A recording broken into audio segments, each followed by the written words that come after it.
The psychopaths, y'all, are the predators.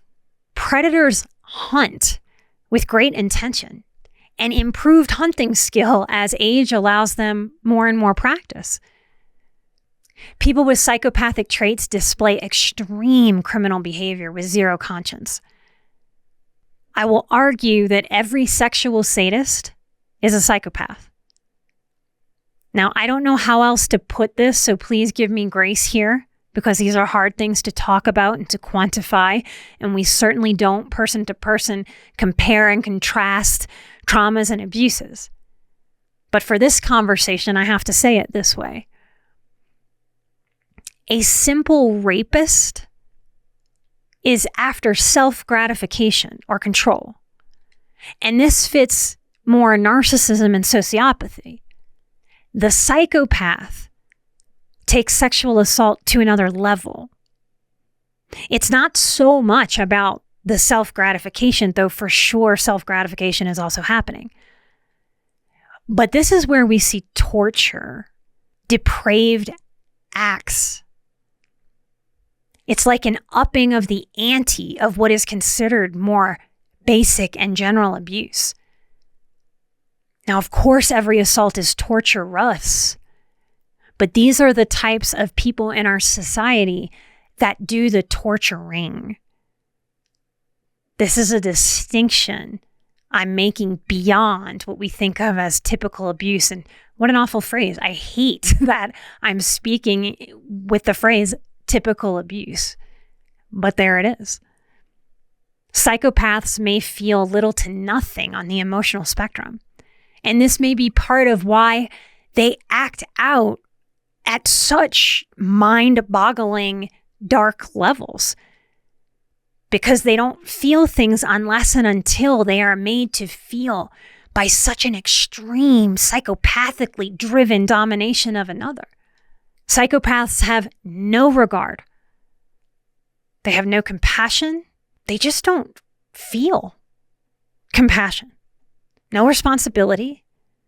It's not like they could feel something and choose not to, which is, again, very difficult for a sensitive person to understand who couldn't turn off feeling if their life depended on it. So the idea that other people are moving through the world, driving cars, working at jobs, going to the grocery store, just like everybody else, without emotion is mind-boggling. It might be easier to believe that we're separate species and somehow one group of us maybe is aliens on the planet. That might be easier to believe than what I'm saying about the variance in personality amongst the population.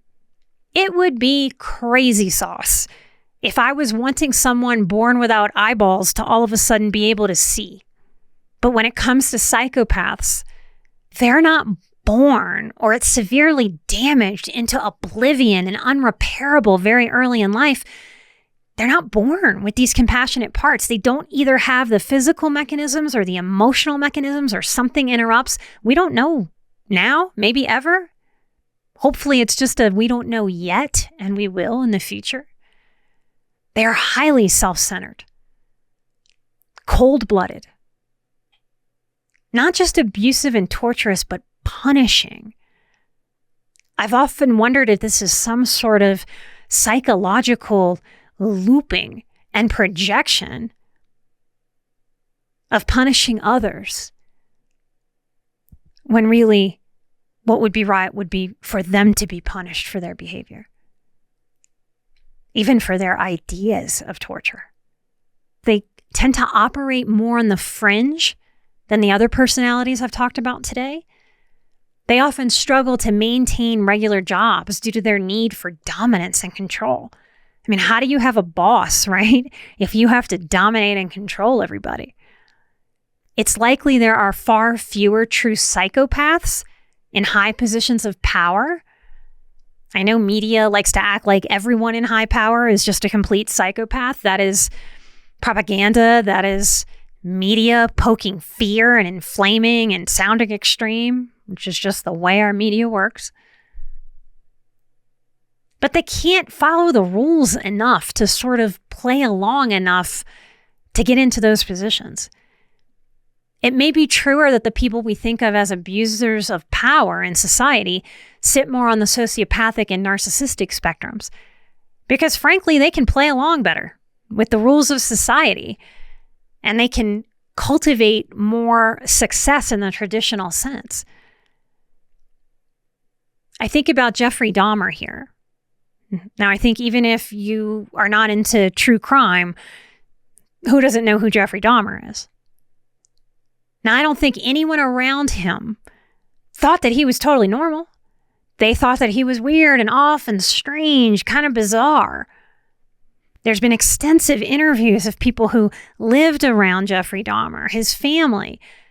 We have strange feelings about people sometimes and just can't put our finger on it. The narcissists and sociopaths may be able to hide better, assimilate more, appear more normal than the psychopaths. Can you guess some psychopaths before I list them out from famous Hollywood cinema? How about the Joker from The Dark Knight? Anton from No Country for Old Men. And, okay, I have two favorites on this whole list. Annie Wilkes from the Stephen King book and movie Misery. Check out our available online courses at emotionalbadass.com/courses.